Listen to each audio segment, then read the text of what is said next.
and talking about, you know, just the way that I've been brought up and that, and now that I have my own children, you know, and I guess that's why it's, in a way, it's really important for me to be part of something like this, you know, because I have my own children, and then, you know, I come here July 4th, it's Youth Day, National Youth Day here, you know, you had an awesome month with focusing on our young people, and just being on the telethon as well, and being able to see our young people this morning, I think it's awesome that to see the people, you know, we've got volunteers, people that don't even get paid to work with our young people, but because they're so passionate about our young people, and it's not just about this team, it's about, you know, fulfilling their dreams. I mean, how many of us will ever get to go to an Olympics or to a World Game?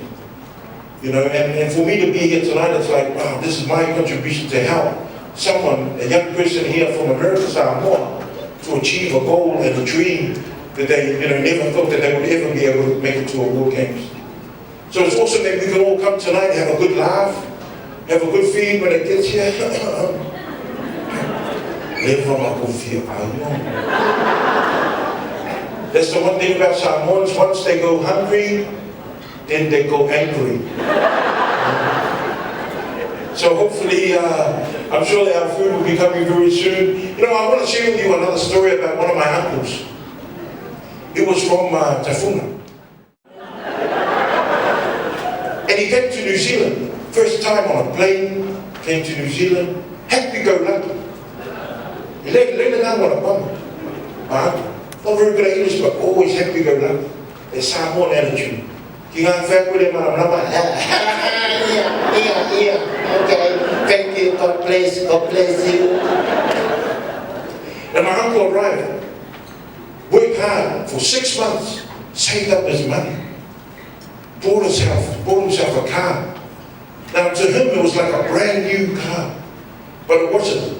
It was a used one, but you know, just for him buying something for the first time, like a car, meant a lot to him. So he bought his car, but what he didn't realize was the car wasn't registered, it wasn't licensed.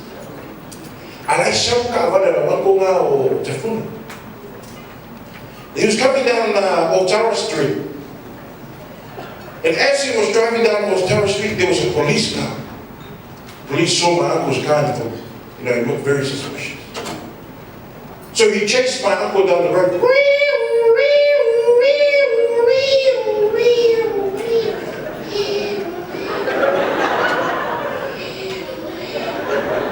Then he stopped my uncle.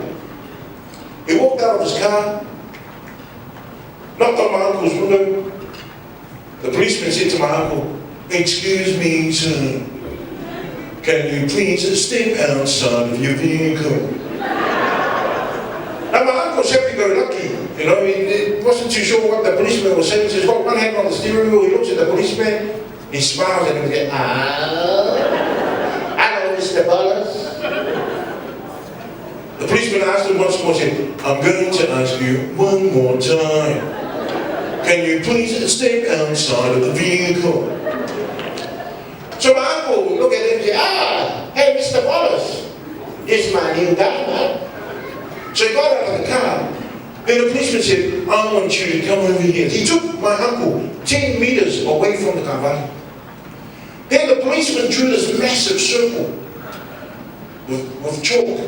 Got his chalk out, drew a massive circle, and he said to my uncle, "I want you to stand inside that circle.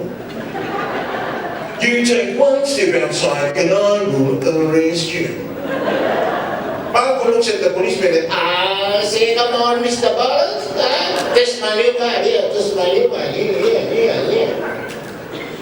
What happened was the policeman went and dented the doors of the car, slashed the tires, smashed the windows. The policeman looks over at my uncle standing in the circle looking at the policeman and, "Gee, how are you, Mr. Bollas? Hey, this is my car, Mr. Bollas." The policeman was wondering what my uncle was laughing at. Then what he did was he lit the car on fire. And then all of a sudden, boom, the car blew up. He looks over at my uncle standing inside the circle looking at the policeman and, "Mr. Bollas, you just blown up my car, eh?" This time the policeman had enough. He was frustrated, couldn't figure out why my uncle was laughing.